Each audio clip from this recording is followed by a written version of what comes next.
Con este estudio comenzamos una nueva serie y la serie se intitula El gozo de dar.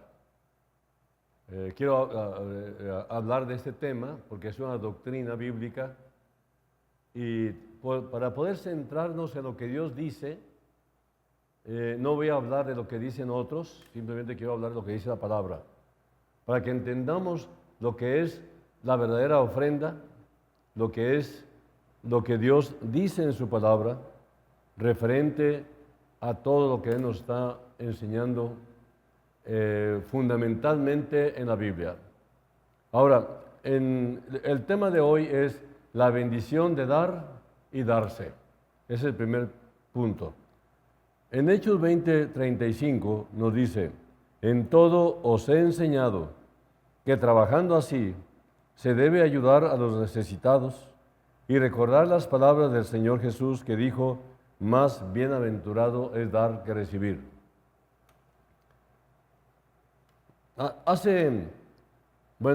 En el año 2012, hicimos un pacto de honor delante de Dios y realmente en el 2013 verifiqué que definitivamente no se cumplió ese pacto.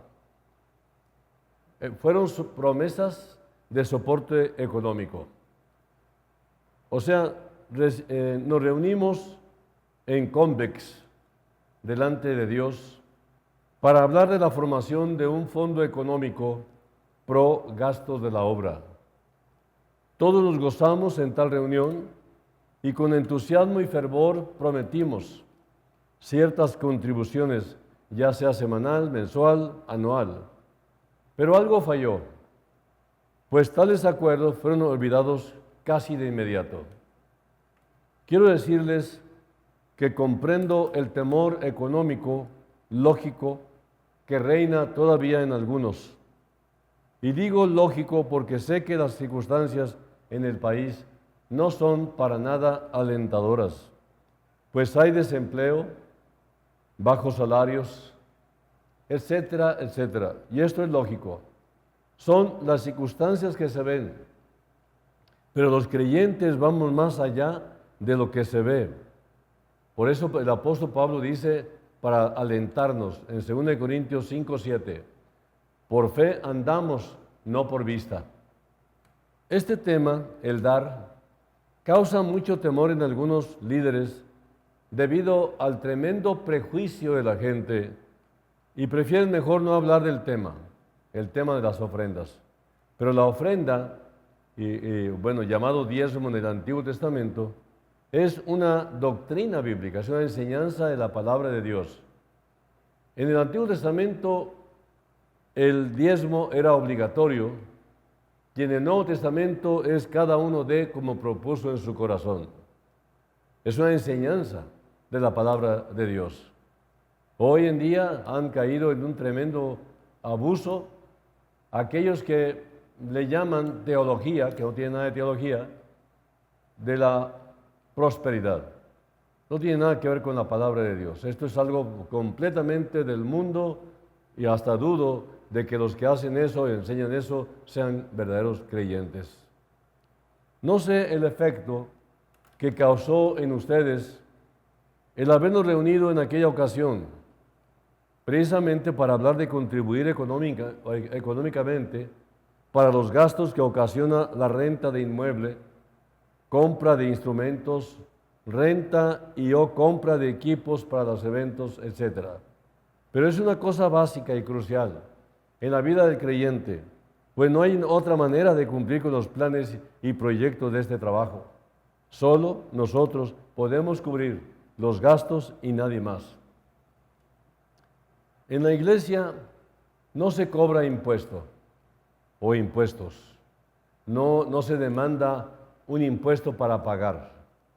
Solo ofrendas, solo donativos. No hay nada obligatorio. Esto habla de lo que significa madurez espiritual en todos aquellos que realmente toman el cargo de sostener y soportar la obra con el fin de propagarla por todo el mundo. Para que un gobierno político funcione, requiere que la gente gobernada pague impuestos, pues de ahí es de donde se toma para pagar la construcción de carreteras, de presas, de luminarias, de hermosear el Estado, ayudar a los pobres, etcétera, etcétera. En la iglesia se requiere de ofrendadores generosos para cubrir, entre otras cosas mencionadas, los gastos que genera el rentar salones, fomentar la evangelización, sostenimiento de obreros, misioneros, el uso de las redes. Yo sé que es difícil para algunos aprender a dar un regalo al Señor, y cuando separamos un porcentaje de lo que ganamos para ofrendar, es como dar algo de tu sangre, por lo cual sería imposible ser un sacrificio que vive sin dar parte de tu dinero. Es un gran privilegio dar. Cualquier persona que es tacaña o poquitera en dar no está creciendo en la gracia. O posiblemente está creciendo, pero en lo mínimo. La ofrenda en realidad es una inversión que tiene repercusiones eternas, que será recompensada en el tribunal de Cristo. ¿Recuerdas cuando fuiste salvo? ¿Cómo en amor santo prometiste al Señor ponerlo primero antes que todas las cosas, como el talento, tu tiempo, los afectos, dinero, todo? Estabas dispuesto a todo por amor al Señor y su obra. ¿Y qué pasó? Bastó una caída y todo lo prometido se vino abajo. No es cuestión de dinero, es cuestión de fidelidad. La fidelidad implica que se puede confiar en ti, que eres puntual, formal y que siempre habremos de contar con tu disponibilidad. Alguien preguntó, ¿necesitas dinero para la obra? Y la respuesta fue, no se trata de lo que yo necesito, eres tú quien necesita dar. Porque el dar para la causa del Señor, que es ganar el mundo para Cristo, atrae muchas bendiciones para ti y los tuyos, pues colaboras contribuyendo en la salvación eterna de pecadores. En fin, este es un camino de fe y no de vista. Si vives para ti mismo, si solo te concentras en ti, no podrás ser capaz de creer lo que enseña la palabra de Dios, que dice, más bienaventurado es dar que recibir. En Hechos 20:35, bien está este pasaje. Quiero contarles la historia, bueno, lo que dice la palabra, esta enseñanza formidable, donde se habla del profeta Eliseo y de una mujer sunamita. En 2 de Reyes 4, 8 al 17, va a ser nuestro fundamento para lo que vamos a hablar. Volver a nacer nos ha dado el privilegio y la oportunidad de servir al Señor Jesucristo. En la vida cristiana, el Señor Jesús debe ser la razón de todo lo que hacemos. Es fácil en ocasiones desviarnos y empezar a hacer las cosas con un motivo diferente que el agradar a Dios. Cuando esto nos pasa, significa que hay problemas en nuestra vida espiritual. Por lo cual, con toda honestidad, debemos analizar nuestros motivos para servir a Cristo, porque hay quienes sirven para ser felicitados, para ser reconocidos, otros lo hacen para conseguir novia o novio. Ese es un tipo de servicio que no puede agradar a Dios, porque Él desea un trabajo hecho con motivos puros. Porque en el tribunal de Cristo, todos los creyentes que sirvieron van a ser recompensados conforme a su fidelidad, no a la cantidad de obra. Así que lo importante no es solo lo que haces, sino por qué lo haces. Otros sirven porque no tienen nada que hacer. Otros porque están buscando obtener algo a cambio.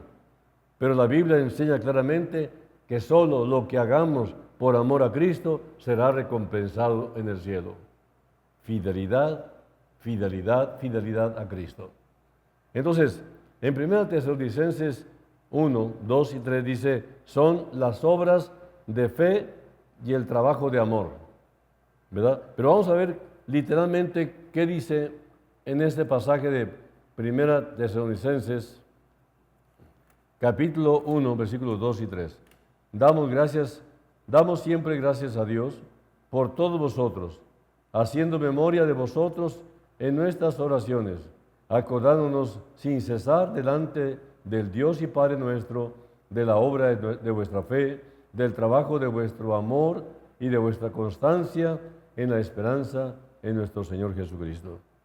Lo que hagamos por amor a Cristo será recompensado. Bueno, aquí entonces entramos en detalles. Vamos a los detalles en este pasaje de 2 de Reyes 4, 8 a 17. Y vamos a ver primeramente el versículo 8, que dice, aconteció también que un día pasaba Eliseo por Sunem, y había allí una mujer importante que le invitaba insistentemente a que comiese. Y cuando él pasaba por ahí, venía a la casa de ella a comer. En este caso, Dios decide no mencionar el nombre de esta mujer, pero no quiere decir que la pasó por alto. Dios nos dice que ella tenía un corazón generoso y que ella sabía que Eliseo era un predicador de la palabra de Dios, por lo cual ella tomó la decisión de hacer algunas cosas prácticas para ayudarlo en su servicio. Y cada vez que Eliseo pasaba por allí, ella lo invitaba a comer.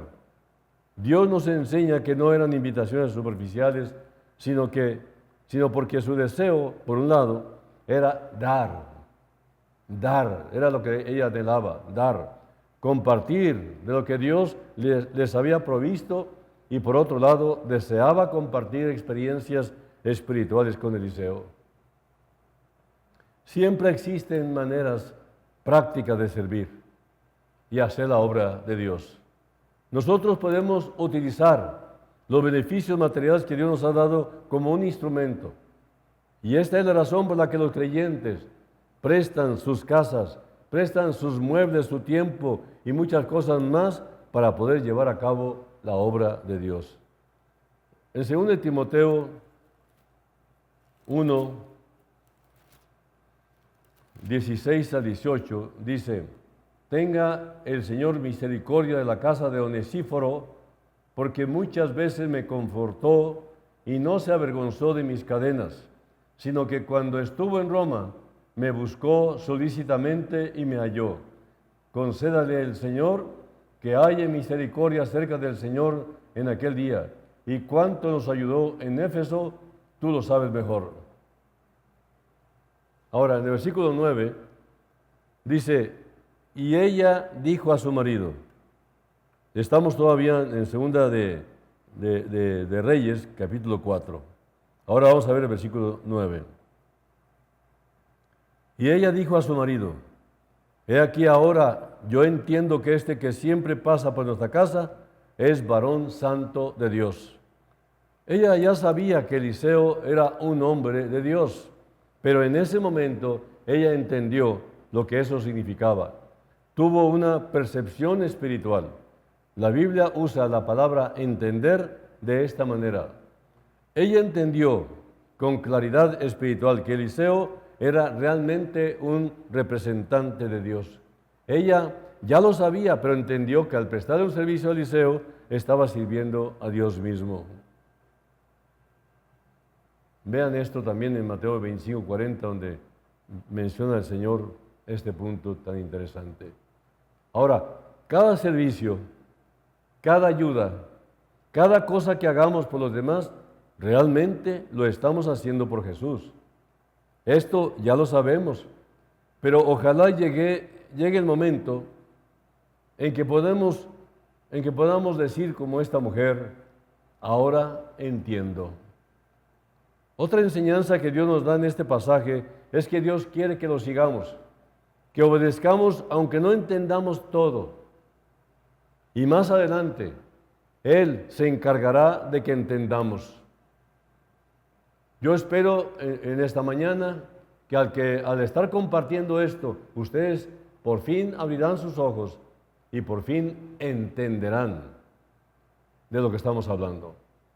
En el versículo 10 dice, yo te ruego que hagamos un pequeño aposento de paredes y pongamos ahí cama, mesa, silla y candelero, para que cuando Él viniere a nosotros, se quede en Él. Aquí Dios nos enseña que debemos pensar en formas prácticas de ayudar en la obra de Dios. Posiblemente no te toque a ti hacer una casa, pero el principio detrás de esto sigue siendo vigente. Ella y su marido, al entender, estuvieron dispuestos a dar más e invirtieron parte de sus bienes materiales para suplir una necesidad del siervo de Dios. Es importante comprender que ellos hicieron esto por amor a Dios y aprendemos que cuando Dios tiene nuestro corazón, también tiene acceso a nuestra cartera. Y si tiene tu cartera, según Él tiene, con toda seguridad, tu corazón, entonces funcionará. Según en Corintios 8, 1 al 5, léanlo ustedes. Ahora, en este pasaje aprendemos que si nos hemos dado a Dios, nos podemos dar a nosotros mismos y podemos dar de lo que Dios nos ha dado para invertirla en la obra de Dios. Generalmente uno piensa que hablar de dinero no es espiritual y que eso es algo mundano. Bueno, en cierto sentido lo es, sí lo es. ¿Qué dice 1 Timoteo 6:10? Dice, porque raíz de todos los males es el amor al dinero, el cual, codiciando algunos, se extraviaron de la fe y fueron traspasados de muchos dolores. Pero cuando tú pones tu dinero a la disposición de Dios, se convierte en algo espiritual, en un medio para pagar los gastos de su obra, la cual Dios quiere que la sostengan sus hijos. Los siervos de Dios, los pastores, misioneros, los líderes que sirven en la iglesia, no deben cobrar, no deben buscar un salario. Claro, si estás instituido bajo cierto protocolo o bajo cierta constitución religiosa o política, pues entonces sí. Pero estamos hablando del camino de la fe, del camino del verdadero y auténtico llamamiento de Dios, porque el que te llama, paga. Así que si Él te llamó, Él habrá de darte gracia para que tengas tu soporte económico. El asunto es que en este sentido, hay quienes dan mucho, pero solo una vez. Y lo hacen así para tranquilizar su conciencia. Tú no puedes contar con ellos con un donativo, una ofrenda semanal, quincenal o mensual, sino cada vez que ellos deseen dar, darán una buena cantidad, pero solo cuando quieren ellos y cuando se desprenda el foco, como decimos. El punto es entender que debemos comprender que el llamamiento del Señor a través de esta enseñanza es que tomemos la responsabilidad junto con los que están al frente para sostener, para soportar la obra de Dios. Una señal de madurez espiritual es la constancia, y esto se manifiesta dando sistemáticamente y con una actitud generosa. Cuando tenemos una buena relación con Dios, nos gozamos en dar. Cuando uno recibe a Cristo y empieza a ser bendecido, uno se pregunta, ¿qué puedo dar? Lo primero que te viene a la mente es, a ver, ¿en qué puedo ayudar? ¿Qué necesitan? Yo quiero dar. Hay un deseo, porque estás en el primer amor.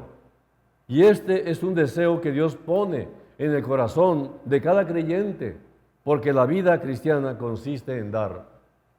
Pero no solamente dar de vez en cuando, sino comprometerte en ser el soporte del servicio a Dios.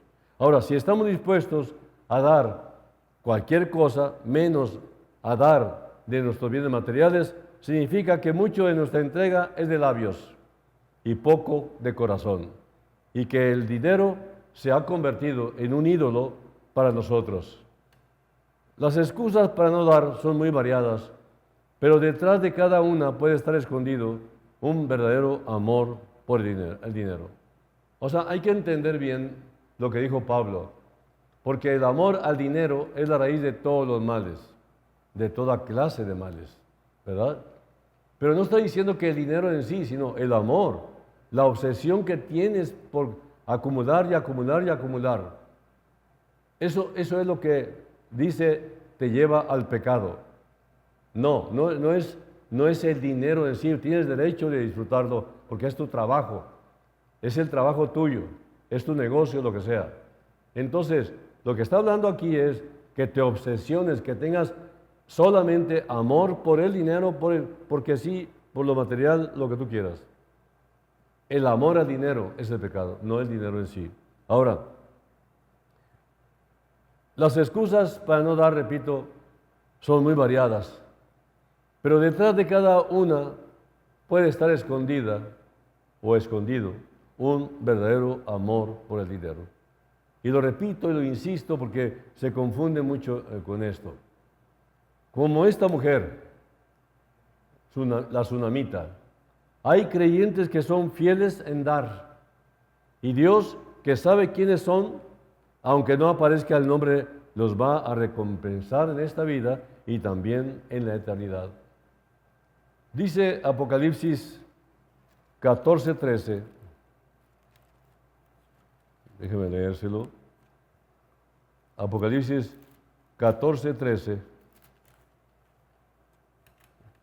Oí una voz que desde el cielo me decía, escribe, bienaventurados de aquí en adelante los muertos que mueren en el Señor. Sí, dice el Espíritu, descansarán de sus trabajos porque sus obras con ellos siguen. Nadie puede dar más que Dios. Y si tú das, Dios te va a bendecir abundantemente para que sobrepasando lo que diste, puedas volver a dar. Y esta es una ley y Dios nos invita a ponerlo a prueba. Es la ley de la siembra y la cosecha. Tú siembras generosamente, generosamente vas a recibir. Tú siembras escasamente, escasamente vas a recibir. No lo podemos evitar, es la ley de la siembra y la cosecha. No vayas a pensar en esto como una inversión en el banco, de que si das 10 te regresan 15. Lo importante es el motivo por el que das. Incluso podría ser que llegues a tener problemas económicos de vez en cuando, como todo mundo, pero Dios seguirá siendo fiel para suplir cada necesidad a su tiempo y a su manera, porque Él no es deudor de nadie. Al enfrentar cualquier compromiso o reto en la obra de Dios, nuestra pregunta no debe ser, ¿lo podremos hacer? Sino, ¿qué se debe hacer?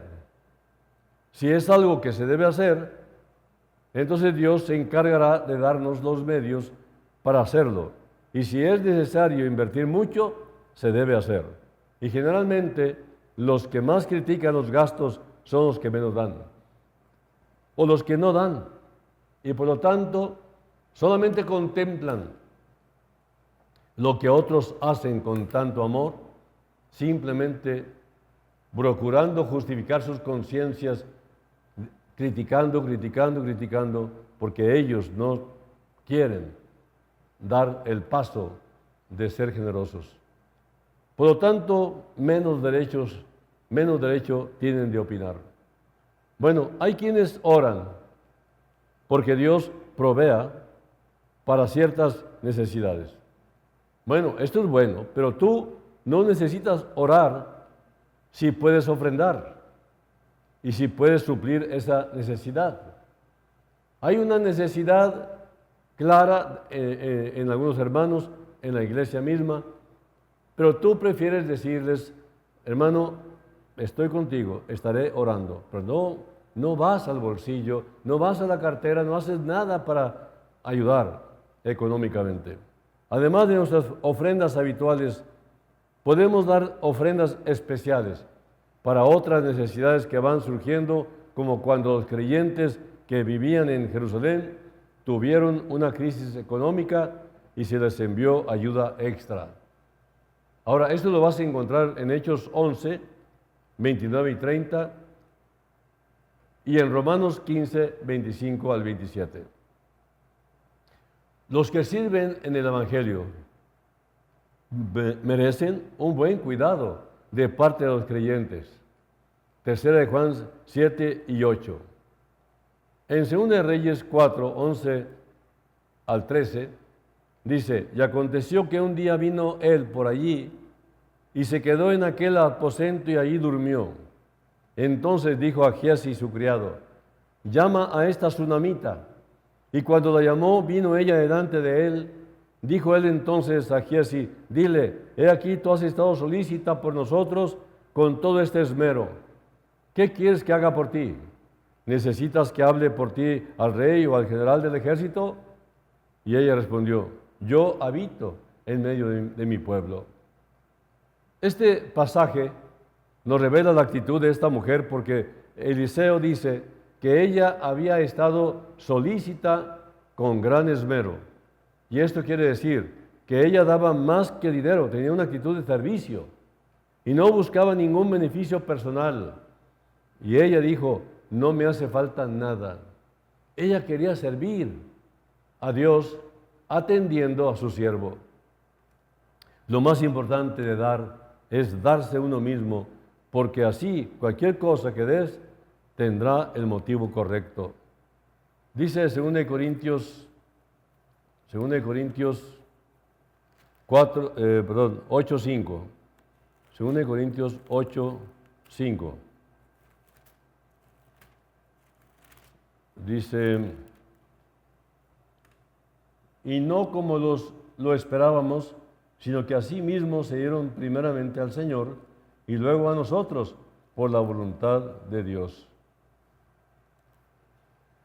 Bueno, y en 2 de Reyes 4, 14 al 16 dice, y él dijo, ¿qué pues haremos por ella? Y Giezi respondió, he aquí que ella no tiene hijo y su marido es viejo. Dijo entonces, llámala. Y él la llamó, y ella se paró a la puerta, y él le dijo, el año que viene, por este tiempo, abrazarás un hijo. Y ella dijo, no, Señor mío, varón de Dios, no hagas burla de tu sierva. Y aquí vemos un aspecto más de darse a Dios, el cual implica cuidar nuestro testimonio. Cuando ella llegó a casa de Eliseo, ella se paró a la puerta. Esto nos indica que ella tenía cuidado de su testimonio y de las apariencias y no hacía cosas que se pudieran interpretar equivocadamente. No tenía nada de malo haber entrado a platicar de cosas espirituales, pero ella cuidó las apariencias. En el versículo 17 dice, mas la mujer concibió y dio a luz un hijo el año siguiente, en el tiempo que Eliseo le había dicho. Al año siguiente llegó la recompensa de una forma que ella jamás imaginó. ¿Qué es lo que deseas recibir? ¿Qué te gustaría? Ahora, ¿cuánto deseas recibir? En Lucas 6:38 dice, dad y se os dará, medida buena, apretada, remecida y rebosando, darán en vuestro regazo. Porque con la misma medida con que medís, os volverán a medir. Jesucristo dijo, dad y se os dará. Y esta es su promesa, y Él tiene formas maravillosas de recompensarnos con cosas que el dinero no puede comprar. Tú y yo tenemos la oportunidad y el privilegio de dar, de colaborar en la obra de Dios. La decisión es nuestra. En Malaquías 3:10 Dios dice, traed todos los diezmos al alfolí, y haya alimento en mi casa, y probadme ahora en esto, dice Jehová de los ejércitos. Si no, os abriré la ventana de los cielos, y derramaré sobre vosotros bendición hasta que sobreabunde. Ahora quiero concluir hablándote o respondiendo a una pregunta. ¿Cómo hacer de mi vida cristiana un éxito? En primer lugar, confesando a Cristo delante de los hombres. En segundo lugar, estudiando y leyendo la Biblia cada día. Y en tercero, meditando y memorizando la palabra de Dios. Cuarto, orando sin cesar. Quinto, obedeciendo a Dios en todas las cosas, entregándole nuestra voluntad. Sexto, trabajando para Cristo en amor y gratitud. Séptimo, viviendo para Cristo en el hogar, la escuela y el trabajo. Octavo, manteniéndote en compañerismo constante con los que aman a Cristo.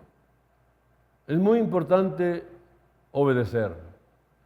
Y entre estas cosas de la obediencia está la orden de dar para propagar el Evangelio. Si bien es cierto, los siervos de Dios no deben cobrar, los medios son caros. Si queremos nosotros rentar un salón, el que predica no cobra, pero sí cobra el dueño del inmueble.